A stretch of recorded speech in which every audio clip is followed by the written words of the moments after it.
Hi, everyone. This is acyuta-bhava from Nightlight Astrology, and today we are going to talk about Mars's square to Pluto one last time. As we do so, we're also going to reflect on this long period of Mars moving through the sign of Aries, which started in June of 2020. Kind of reflect back on where we've been with it. And I'm going to move through all 12 rising sign sort of horoscopes, taking a look at where has this Mars been in your chart? What kind of work has it been doing? Share some stories with you from my clients and my practice, things that I've seen through the 12 houses. So hopefully that's helpful for everybody as we're kind of starting to put a bow on Mars and Aries, getting ready to move into Taurus pretty soon. So we'll take a look at that and also preview what Mars in Taurus is going to have in store for us in the month of January, which is a lot. It's not as if the Mars transition that's coming up is suddenly Mars is going to get a lot quieter. No, Mars walks into a totally new and very dynamic situation right away when it moves into Taurus. So we'll preview that as well. In the meantime, I want to remind everybody that there are just 9 days left in my annual Kickstarter. We are at 886 backers as of the time of my recording this. That means that we have 114 more backers to go to reach our stretch goal this year, which is 1,000 backers. So if you've already pitched in, thank you very much. And if you haven't, I hope that you'll consider pitching in and donating to support this channel in 2021. If you enjoy my work, you subscribe, you like it, you share it with people, you gain insights that are helpful as a student of astrology, or maybe this is a place that you come as a part of your spiritual practices in life. If any of those are true, I really appreciate your support. When you donate, you can pick up reward readings or different exclusive lectures that I offer on different topics that aren't published anywhere else. And then you can also pick up half off to any of my online courses in 2021, including my one-year program certification course called Ancient Astrology for the Modern Mystic, as well as my second-year program and my horary astrology course. So 114 more to go. Let's see if we can get there. We still have 9 days left, but we are coming down the home stretch now. So I really got to ring the bell and see if we can achieve this last goal. All right. Well, all of that being said, I'm going to put up the real-time clock and let's give you a look at what's going on today. Now, first of all, you're going to let me just get my little annotation tool here. You're going to notice that you have Mars and the moon conjoining literally this afternoon. And as they're doing so, Mars is just separating from the square to Pluto at 23 degrees of Capricorn. So this is quite a powerful square, and we've been talking about it for a while. I did a video, I think it was last Friday, surprisingly popular video on Mars Pluto. I was surprised by how well people seemed to like that video. It seemed to get into some of the emotional, spiritual undercurrent of this transit as it was building. And today it's perfecting. So what can we expect today and over the next few days as the transit also starts to separate? So let's give you a sense of, first of all, the transit is just 2 minutes past exact, right? 2 minutes of 1 degree past perfect. Within 3 degrees of separating, you can almost imagine that the ripe fruit is going to fall right off the branch. Anytime leading up within 3 degrees or after 3 degrees, the fruit starts falling off the tree and the effects of the transit will be made manifest. So watch what that means for us is if we take this forward to getting us about 3 degrees of separation. That's taking us to the very end of the year. That's taking us to about December 31st before Mars is passing out of that 3 degree range. Now, you might say, at that point, Mars is going to cool down. But actually, what's funny is that right after it clears that 3 degree range, you're going to see Mars get into another 3 degree range with Saturn and Jupiter starting to get into a square with those planets. It's going to enter Taurus. You're going to see Mars enter Taurus. Let's see, get this down as close as I can. So it looks like it's about January 6th into the 7th.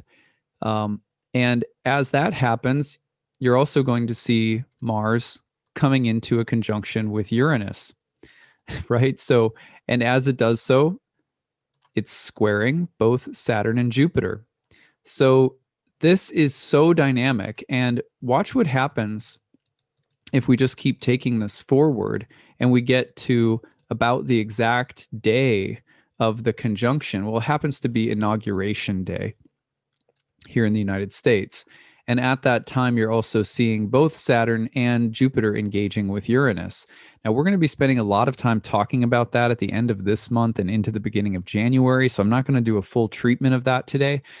But it's just to let you know that, until Mars clears all of this, which is not really going to happen if we take this forward just a bit more, you need to get Mars past this. And that's not going to happen until the end of January. Even when Mars starts getting past this, the sun comes into a square with Mars. And that's by the end of January. So Mars energy has been a big part of 2020, and it's going to be a big part of the beginning of 2021.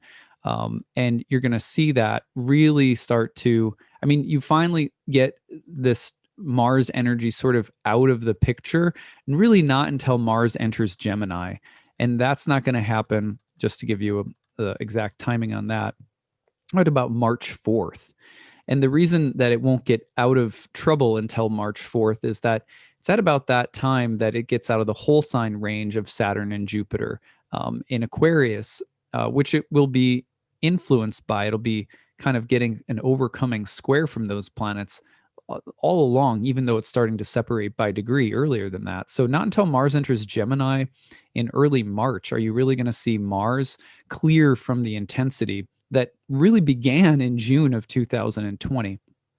So the themes of conflict, strife, division, perseverance, hard work, courage, and also combativeness, just the general mood of kind of intensity and combativeness. There's a lot of action when Mars is in the picture. It's like, you ever go to a movie and you're in the movie theater, and basically you realize once the movie's over, you're like, wow, from start to finish, that was action packed, and I was kind of gripping my seat. We don't always notice it because we become accustomed to it. But when Mars is in a really strong position for a long period of time, as it has been, the action is pretty intense. And I don't like to go down the we're traumatized by that path, but we can get a little numb to it, and the pace and the speed and the intensity is going to be, just ratcheted up a few notches. And when that finally starts to die down, that's typically when integration starts to happen. So if I'm projecting forward a little bit into 2021, what I'm saying is that, yeah, we have, Mars is going to square Pluto, then it dies off. Then it gets into squares with Saturn, Jupiter, conjunction with Uranus. That doesn't really die off entirely until the beginning of March. So I'm anticipating that March, April, May, you're going to start to see a transition in the plot line of your life, or in different plot lines in different areas of your life, depending on where Mars is falling in your chart. And the feeling of being in a high speed, high paced action sequence is probably going to start dying down by then, and integration and a sense of what has happened and kind of being left in the wake of what's happened will start to occur. So that's the macro picture. Now, let's go back to the astrology of the moment, and I want to just highlight a few more things. One of the things to pay special attention to is the fact that right now the moon is also triggering this Mars-Pluto dynamic. That's very important, because whenever the moon gets involved, it's like it is the what do I want to say? It's like the barometer or something. You can't, lots of planetary aspects are happening all of the time. But if you want to ask the question, which ones should I pay attention to? Pay attention to the ones that the moon is highlighting as they are perfecting. Lots of transits perfect, but if they perfect as the moon is connecting that same or mirroring that same dynamic, it's going to be a much more forceful and kind of powerful display of whatever the planetary combination is. So let's review just what you could expect today from this transit. You have God of War, right? Meets, let's just call it Lord of the Underworld. Okay. And so you have potential surges of martial energy, pent up, trapped, and released. This is a theme that we're going to see, by the way, repeated with Mars getting into it with Uranus, Jupiter, and Saturn, especially with this combination, the potential for like massive earthquakes or foundation rattling or even destroying qualities are there. I don't mean for that to sound scary, but Uranus is a god that can very suddenly disrupt established orders or structures. And when it hits Jupiter and when it hits Jupiter and Saturn, when they come into view, you will often see things like eruptions of natural forces, right? Well, Mars is already starting to trigger that through this square to Pluto. So you can think about it between now and say March as a period where there's a lot of this, and I use this word in a lot of talks with Mars and Pluto over this past year because they've been in action back and forth a lot this year. But you think of the word catharsis, where it's a release of energy. It can be destructive, it can be healing, it can be purgative, it can be helpful, but it can also be painful, and it can be all of those things at once. So I'm going to show you a little bit later something that happened in my own chart as this transit has perfected over the past couple of days. But at any rate, you have surges of martial energy, pent up, trapped, and then released. You have the theme of purgation, and you have also the theme of almost like, what do I want to call it? Underworld shadow displays of force. So what I mean by that is there can be this sense of like darker subterranean energies, primal energies being released in very forceful, aggressive, kind of explosive ways. If you're a hero on a mission, that could be really helpful. If you're someone who's trying to get something done, it could also mean that someone or something is interfering with you. Literally, it can point to different forms of attack or persecution, like people coming after you or something like that with some kind of negative energy. But it can also mean that there is this release of creative force that needs to come out. I think, for example, of the picture that comes to my head, which is something that I mentioned in the last video that I did when I talked a little bit about Ren Butler's book, The Archetypal Universe. And one of the combinations that he mentioned is like kind of forceful or maybe even more violent, even sexual encounters. Like you think of this, and unfortunately you do think of like sexual abuse or sexual violence, but you also think of that moment when two people who have maybe for one reason or another haven't been able to consummate their love for one another, and they finally get together, and then it's just this very volcanic, intense release of energy and passion.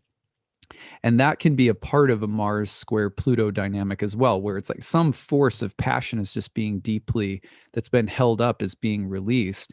And you have to be careful about this because the potential for it to be passionate displays of violence.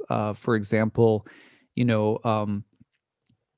I wouldn't at all, and this is rare, right? But I wouldn't at all be surprised in the news to see a story about someone who, in blind passion kills someone else. And the passion is, I don't know how they measure that in the courts, right? There's like certain degrees of murder, like in the heat of passion is one way that a lawyer or a defense attorney might try to kind of bring a defense forward for a client who does something really bad. Well, they were in the passion of the moment or something like that. That kind of feeling, where destruction is sometimes an expression of passion, often very negatively, sometimes positively. So But the thing you have to watch for with Pluto, like I'm not going to drive. There's a snowstorm coming here today in Minnesota. I'm not going to drive in weather like this because the energy potentially just it has that feeling of being very volcanic. Like I wouldn't go shopping today, or you know what I mean? Like I wouldn't put myself in a position where there's going to be like angry, stressed out people. Excuse me, or like I wouldn't put myself into position to have some kind of really heavy conversation with someone. I'd probably wait for this to pass a little bit because the likelihood of getting some kind of overreaction is there. Anyway, so remember that this energy is going to taper off between now and the new year, but then you get into January and immediately we go into a new Mars dynamic, which is also very explosive in its own way, a little different, but so we'll be coming back to all of that. So what I want to do now is I want to just kind of bring you through the 12 signs. I'm going to take out everything except for Mars and Pluto.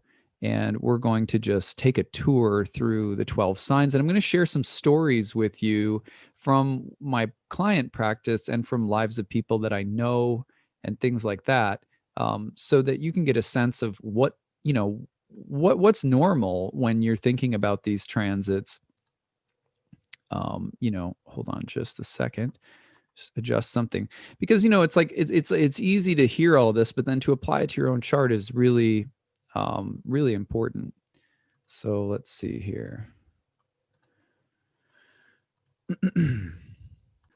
Okay, I got my screen adjusted now. So yeah, we're going to take a look at each of the 12 rising signs and how this Mars Pluto combination has been working. And remember, you've got this aspect perfecting in mid-August, mid-October. And now again here in late December. So if you're an Aries rising, this has been in your first house with the Mars retrograde in your first house. And the square has been to Pluto in your 10th. The angular houses are really important because you have, you know, the first house representing the native, the body, the health, the personality, the spirit and soul, the especially a sense of one's vitality, as well as an emphasis on one as the driver of the boat, the captain of the ship, the actual steersman. So there's a lot of emphasis on I'm doing my own thing here. I'm going my own way. And that connecting to Pluto, this kind of cathartic, volcanic, eruptive combination from the 10th house, which was called praxis and also called karma by Indian astrologers, which means your work in the world and the kinds of actions and results that you get in the public domain.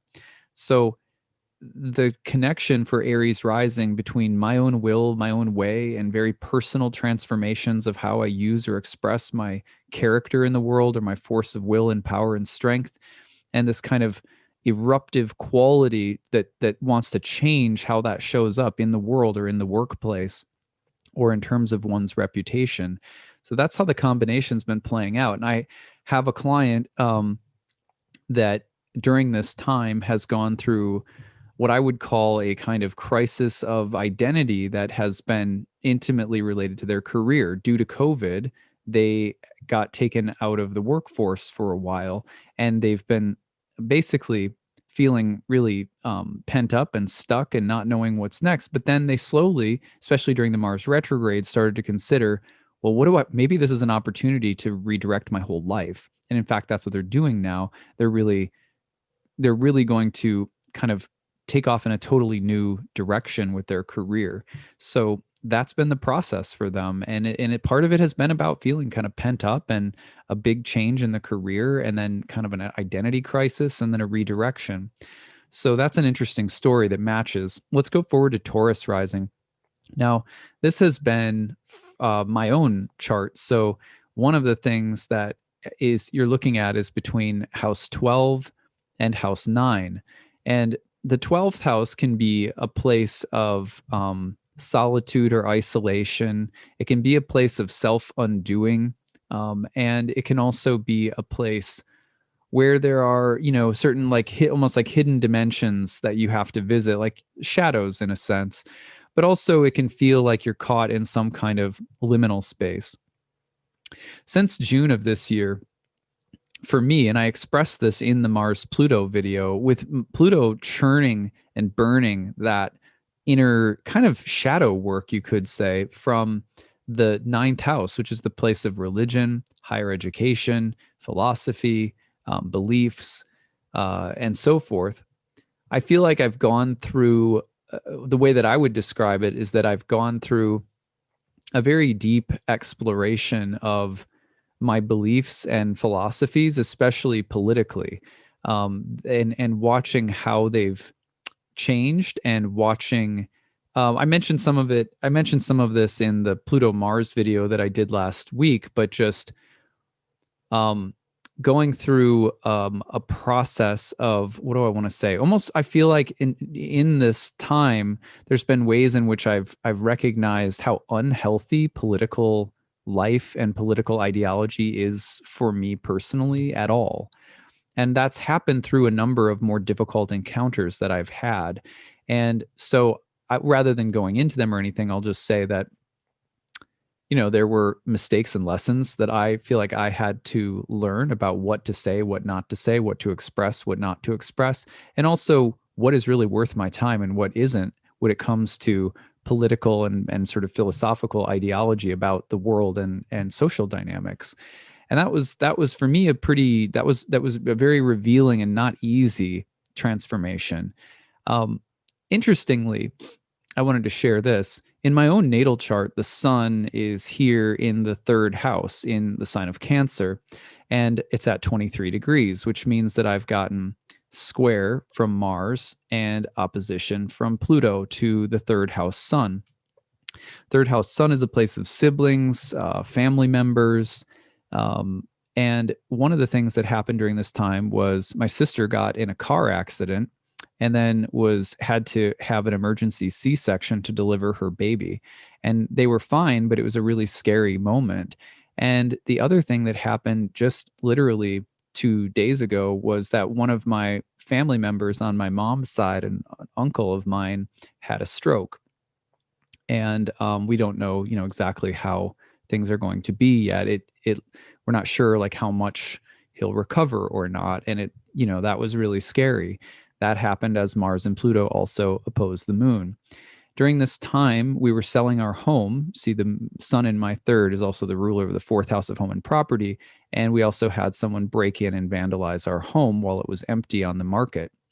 So there were a number of things in my chart that specifically tied into the third house sun because the Pluto and Mars dynamic happened to hit that sun. So you can always, and the reason for me sharing this is, of course, so that you can also look, right now, do you have any planets at 23 degrees of cardinal signs? That would be Cancer, Libra, Capricorn, or Aries. And any other places in the past 6 months that, this Mars retrograde has made squares, oppositions, or conjunctions to, especially. Sometimes there's going to be other topics that are brought in other words. But I would say one of the main themes has also been about, like I said, just the role of, I'd never personally experienced as much, conflict around the topic of beliefs and ideology, and it really kind of drove me to realize that in a very healthy way, I'm something of an apolitical person, and I kind of came to realize that I'm done pretending that I'm anything but that. Like that's just kind of how I am.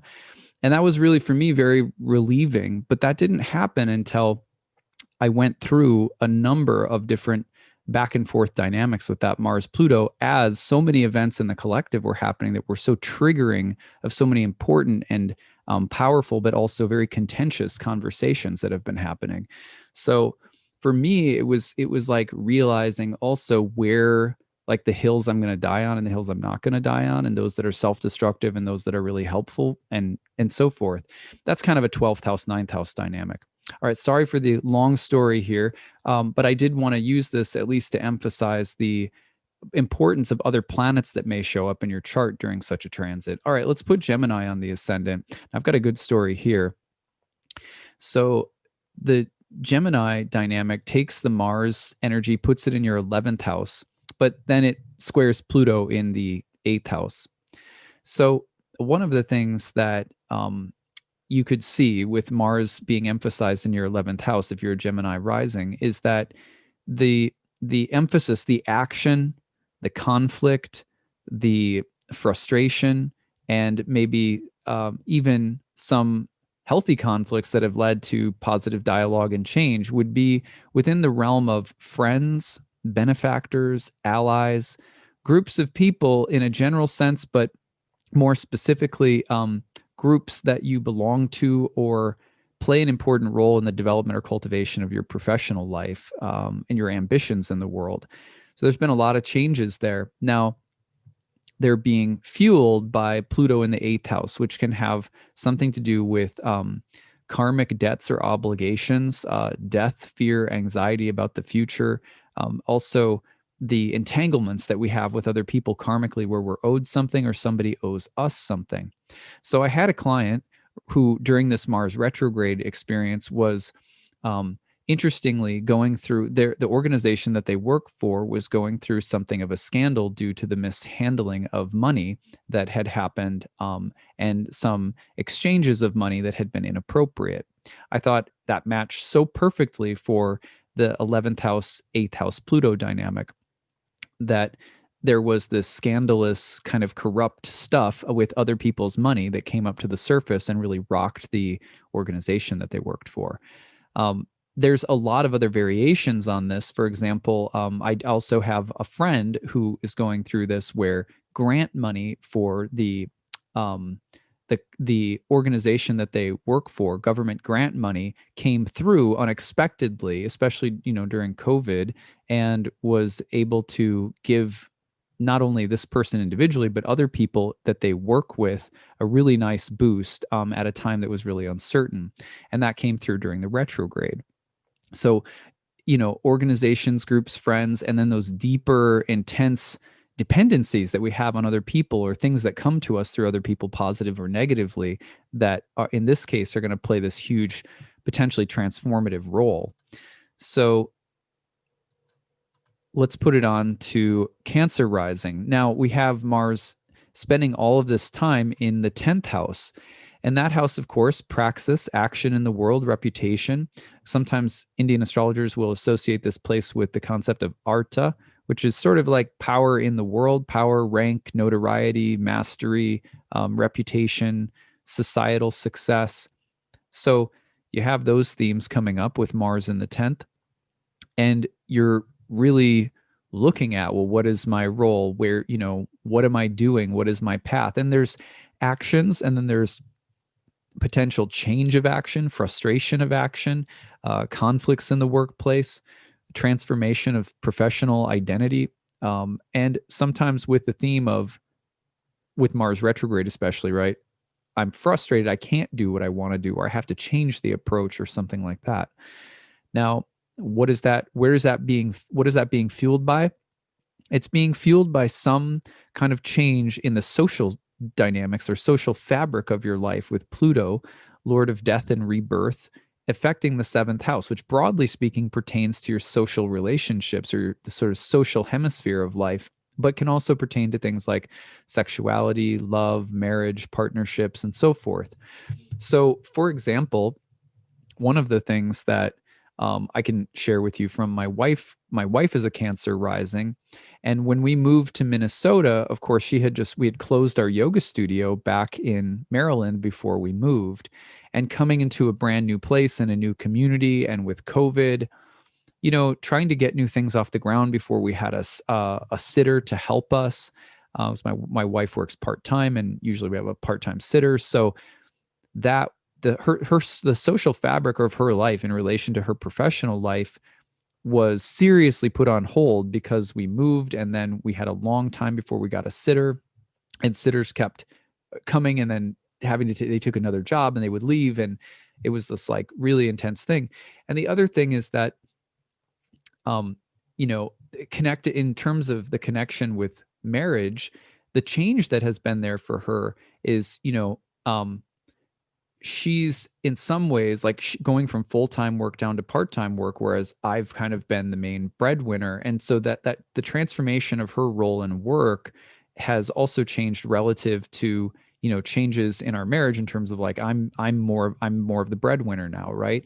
And it's reversed back and forth throughout our relationship. Like when we first started, my astrology career was first getting off the ground, the yoga studio really sort of led the way. So but that change and the social ramifications, making new friends, but you can't because it's COVID and you're new in a new area and you want to start new things, but you don't have enough childcare. And so now some of those things are finally starting to get off the ground.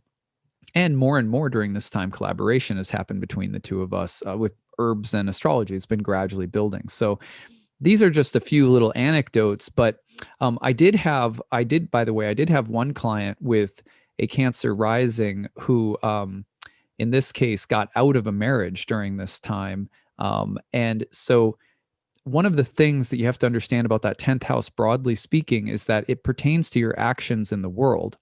Well, when your actions in the world are going through this total transformation and it's rooted back in the marriage house, you could also see a story like this other one that I'm thinking of where the person got out of a marriage and they were in a marriage where they were like there was this element of feeling like they were being controlled or held back somehow. And so this moment of kind of I'm breaking free, I'm becoming more independent, and I'm getting out of some relationship that I feel more controlled by. That was a theme in the Mars Pluto dynamic for this individual that resulted in like this big blow up divorce scenario. So it's really different in everybody's chart. It can the same combinations and places can look very different from one person to the next. The houses are pretty broad in that respect. All right, let's move forward to Leo rising. Now, for Leo risings, the story has been all about your beliefs, whether they're political or religious, learning, growing, mentors, teachers, faith, transformation of religious values or practices. And there's been some need to review, evaluate those things and so forth. And it's getting fueled by Pluto in the sixth, which in this case has a lot to do with how do you handle or manage conflict or difficulties? Are you taking care of your health or are you getting sick? Which sickness is the topic of the sixth. But when Pluto's there, sometimes there's purgation and the ability to heal because you're taking a new approach to something. For example, Mars square Pluto, I saw in the lives of several clients with Leo rising over the past 6 months or so, where there was this incentive to follow a spiritual practice or change their lifestyle somehow according to some spiritual values in order to change areas of their life where they were starting to feel sick or worn down or beat up. And that's very common for this combination, given that the sixth house tends to indicate exhaustion, fatigue, illnesses, sicknesses, etc. But in this sense, Mars and Pluto really sort of galvanize this person that I'm thinking of. But also a few people who were also looking at how do I take my beliefs and put them into some form of service. How do I almost like sacrificial acts. The sixth house is associated with Mars, and Mars was the god of sacrifice. It's the blade that kills the animal in ceremonial sacrifice in the ancient world, and it's also the blood that's offered in sacrifice. The sixth house was associated with, some people think of it as selfless service, and that's too pretty. It's really a little uglier than that. It's the hard work under the hot, sweltering sun that you do because you care about something you're building or making. There's this sense of it being a house also of slavery and servitude if you don't like what you're doing. So some of this may also have to do with liberating oneself from beliefs or ideologies that one feels enslaved or trapped by. And I saw a lot of that kind of stuff for Leo risings as well. I got a lot of emails. I mentioned at one point that I'd love to hear stories from Leo risings about this, and I got a lot of emails to that effect also. All right, let's put Virgo on the ascendant. Now, this combination of Mars and Pluto, when you put Virgo on the ascendant, is coming between the 8th and the 5th. Now, this is a complicated house combination because these two houses have such a wide range of meanings and then such a wide range of combinations when you pair planets together across them. You have this eighth house Mars. That's been the focus if you're a Virgo rising. And that has a lot to do with themes of independence versus dependence. Potentially pursuing things that belong to other people, or desiring things that other people have, or needing things that other people have in order to be empowered in some way. But it's also about something that is yours that's taken away from you, or some degree to which your power is being co-opted or maybe used in the service of someone else, but also potentially obligated to someone else. And there's a lot of concerns with Mars in the eighth about power dynamics and power struggles. And so those that and also potentially the topics of death, fear, anxiety, driving the story as well. Now, that's squaring Pluto in the fifth house, which is this place of good fortune. It's a place of pleasure and enjoyment, recreation and entertainment, arts, romance. It's a place that's connected to, pregnancy and also the joy of children. So unfortunately, I did see a few people over the course of 2020 who lost a child or who miscarried with this combination. I also saw people who had really deep, what I want to say is really deep karmic encounters with their children for one reason or another. I saw one person who had to sort of face the music. How can I put it? A codependency pattern that came to the surface, and they sort of had to pay a karmic bill because of it. I'll just put it that way. Also, the questions of pleasure and what is appropriate pleasure versus what is the kind of pleasure that leaves me in a codependent position. I saw a number of people that during the past 6 months who also were dealing with questions of, how much to drink or how much to spend, or almost like, and also expensive karmic debts that come up when we are not managing or handling our energy well and getting entangled with other people in the name of selfish pleasure. Some of those things can come up. And also just powerful releases of creative energy and collaboration with other people. Some pretty intense, physical and emotional attractions that can come up to other people and become really compulsive or overwhelming as well. So that combination, pretty strong, but it's there. Like I said, there's so many different topics that can come up in the fifth and the eighth that the combinations are many. And I find these two always to be harder to pin down than some other house combinations. I'd love to hear your story if you're Virgo rising, by the way, and how it's showed up for you. All right, so we're putting Libra on the ascendant now. And now we're placing the emphasis in the seventh house of relationships. How has your social life changed? How has your, again, I have a client who went through a divorce, Libra rising, going through a divorce during this Mars retrograde. A lot of conflict in the area of relationships. Also questions about power differentials and just learning to wield and exchange power. You lead, now I lead. It's your turn, now it's my turn. The theme of independence in relationships in general. Sometimes also there's going to be an exploration of the themes of violence. I did have a client who this Mars retrograde was really kind of rehashing a theme of domestic violence from her own childhood and as it was showing up in her marriage. And that's because you're connecting this to Pluto in the place of home, family, living environment, etc.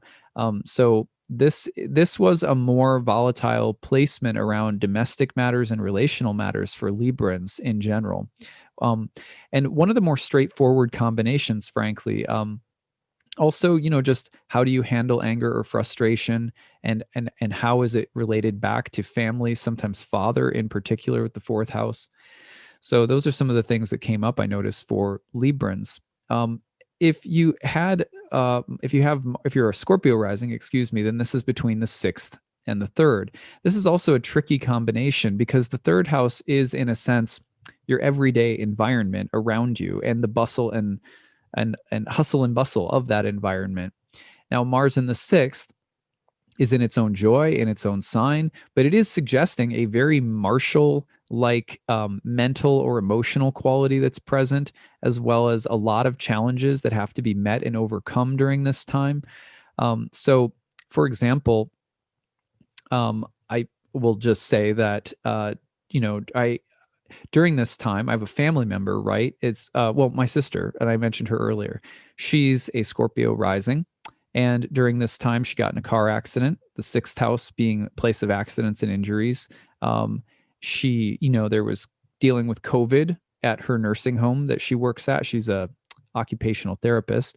And of course, she had to give birth in a sudden kind of emergency type of situation.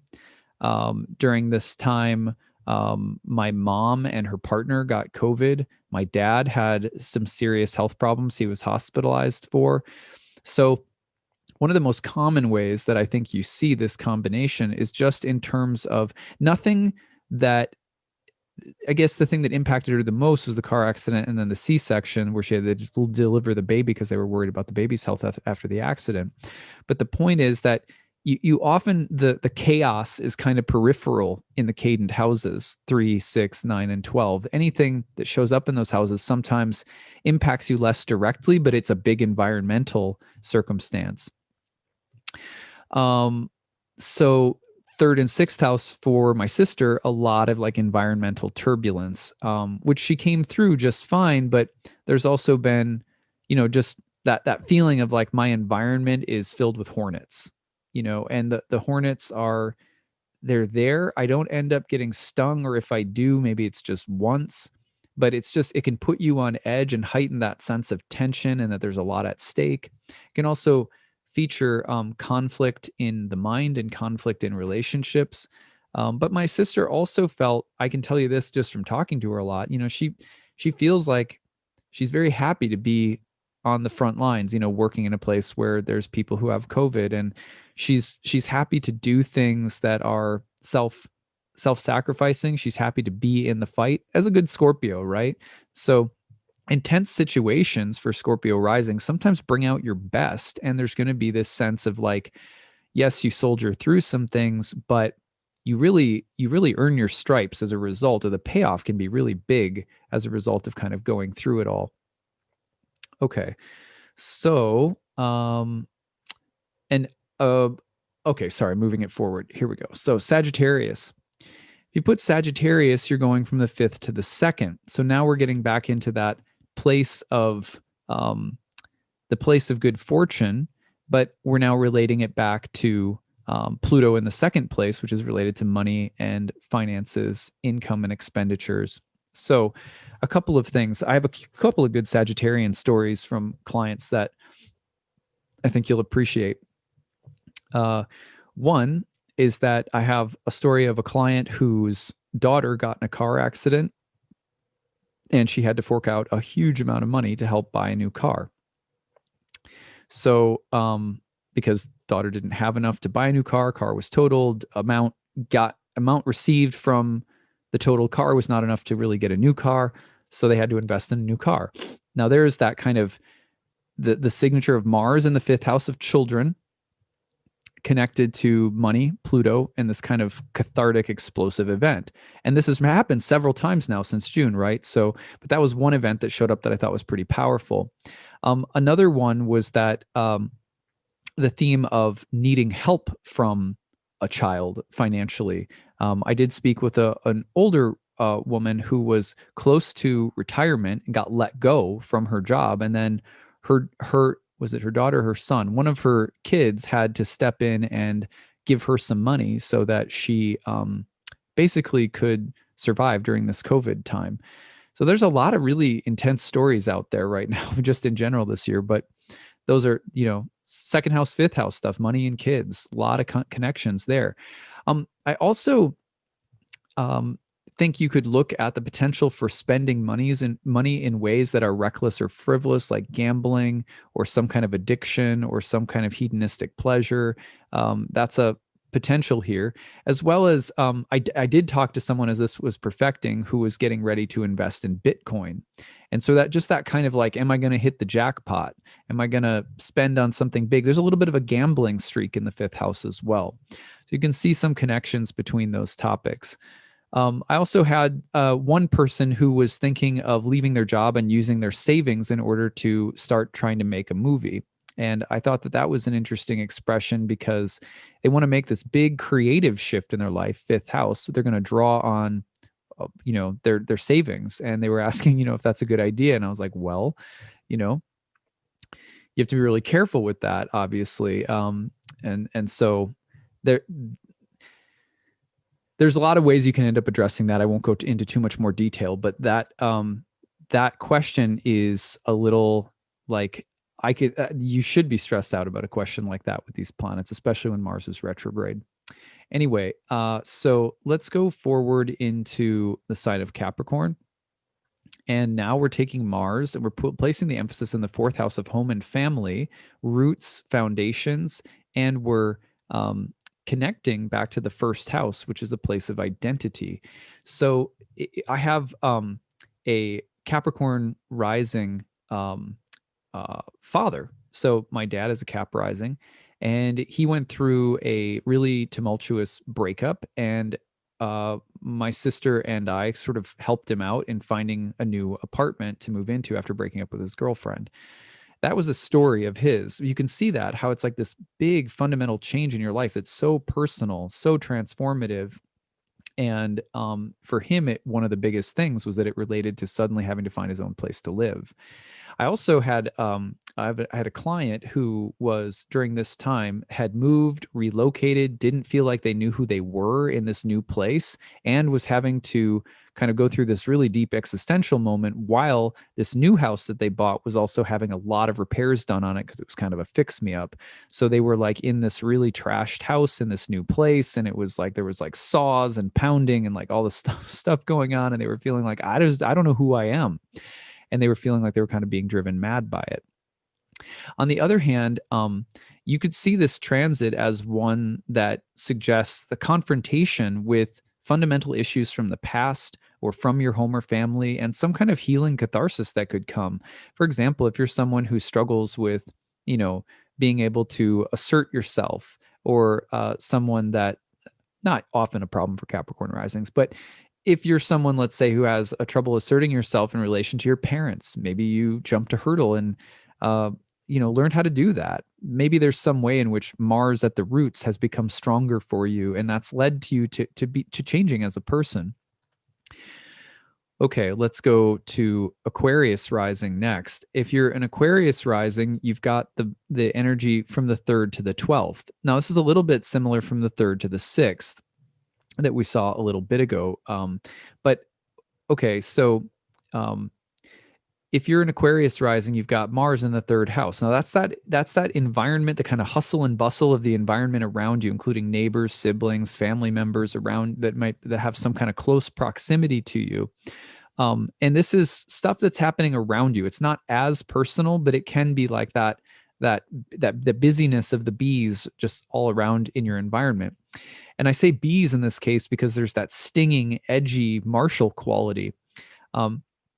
So some of my Aquarius rising people were like, what do I want to say? Some of the people, not surprisingly, who were very deeply engaged in things happening in the world, but also potentially being exhausted by the mental strain of always being in fight mode over the past, since late June.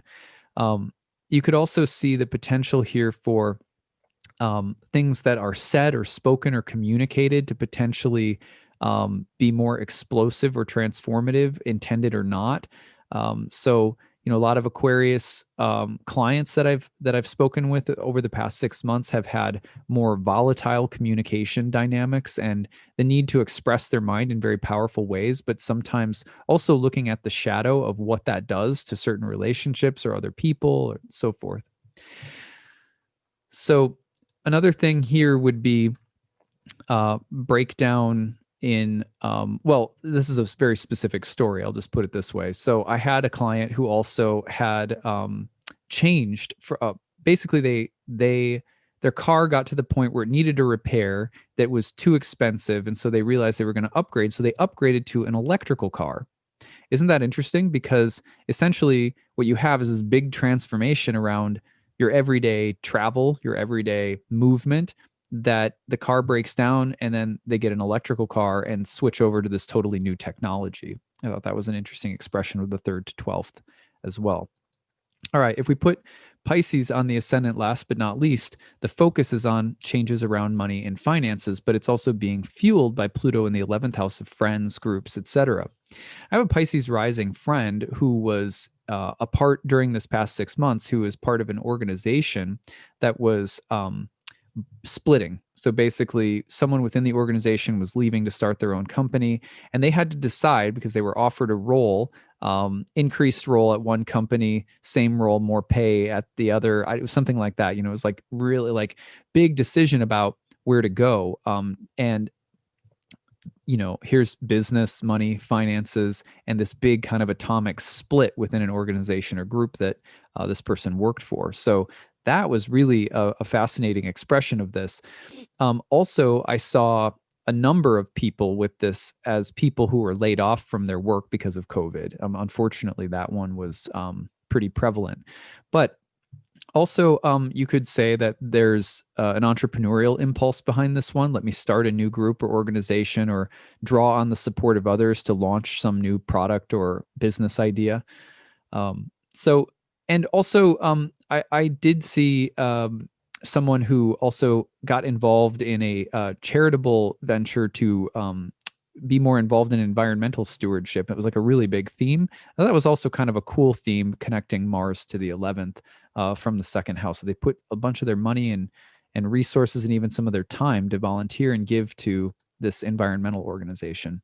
And that kind of that advocacy of Mars too, like I'm going to fight for something. So here we are today. We've gone through all 12 signs. Mars is just 3 minutes past Pluto. Let's put the moon back in. I'm finishing this talk and moon is pulling in to just a couple degrees off from Mars. So I hope that this has been informative for everybody. I thank you all for listening and paying attention. We'll try to put some timestamps in here for you guys as well, so you can tell, you know, where everything is at. One thing that I want to remind you all of is that we are at 886 backers as of the might have gone up since I recorded this, but we still need about 114 more backers to meet our stretch goal. Thank you everybody who has donated. You can find the link to the Kickstarter in the comments section of this post. Anything and everything helps. And remember, you can get 50% off all of my online programs. All right, that's what I've got for today. I hope you guys have a good one. Stay safe, and we'll see you again soon. Bye.